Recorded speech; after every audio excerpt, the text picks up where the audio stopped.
Alan, Miles, thank you for being here. Thanks for having us. Yes.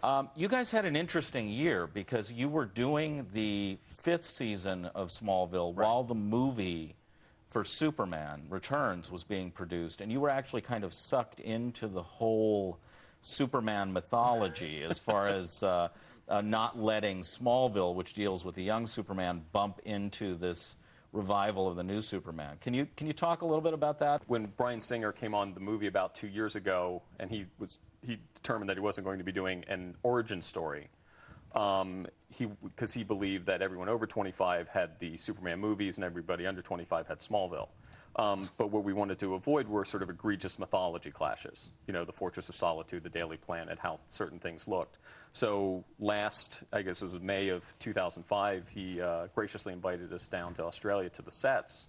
And we sort of pitched out our season arcs to him, basically saying, you know, are we stepping on anything that you're doing in the movie, or you know, violating that. So did Superman Returns at all affect this new season of Smallville in terms of storylines? It affected the design, for example, of the Fortress of Solitude. Bryan really wanted to keep with the Donna sort of version of the Fortress.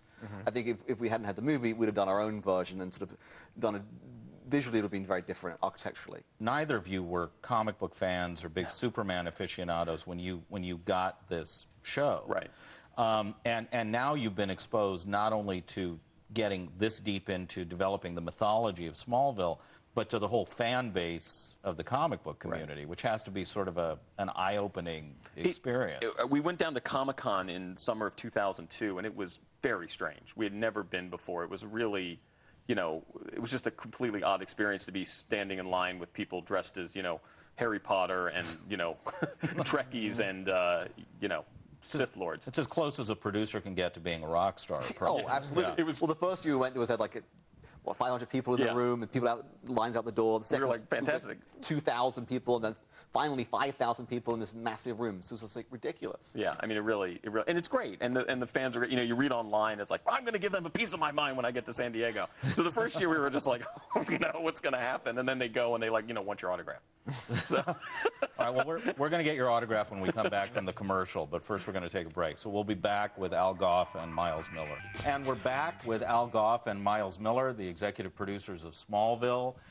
You know, getting into the Superman lore, there's been a recent movie, Hollywoodland, which goes into the trouble that George Reeves had getting work beyond playing Superman, that he was so typecast as that character. And Chris Reeve got around it a little bit. Right. Was it something when you were casting for this show that was an issue at all? Were there actors who didn't take it? You know, I'm sure there were. You know, it's escaping the cape, as Christopher Reeve called it, was always difficult. But I think there's a couple things. A, he's not in a suit in our show. He's Clark Kent. He's not Superman. And B, I think there's been a real acceptance of comic book films in Hollywood. You know, Tobey Maguire can be in Spider-Man and then go and do Seabiscuit. What else can we look forward to this season? Changes to the Smallville brand? Well, let's see. There's Lex Luthor and Lana Lang are together, and very much a couple. Chicks always dig the bad boys. They do. Yeah. They do. They date the good boy for a while. I didn't think that meant the bald bad.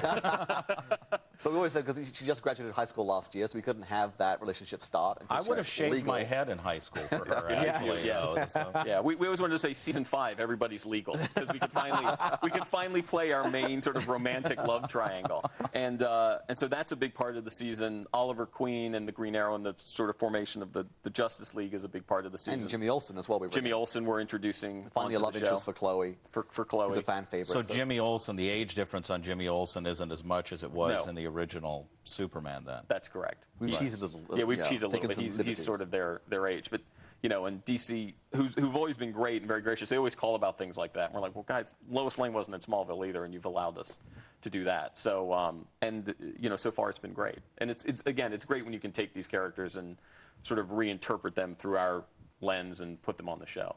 Right. Well, we're going to let you go back to your private Fortress of Solitude and block out the rest of the season. And thank both of you for coming in.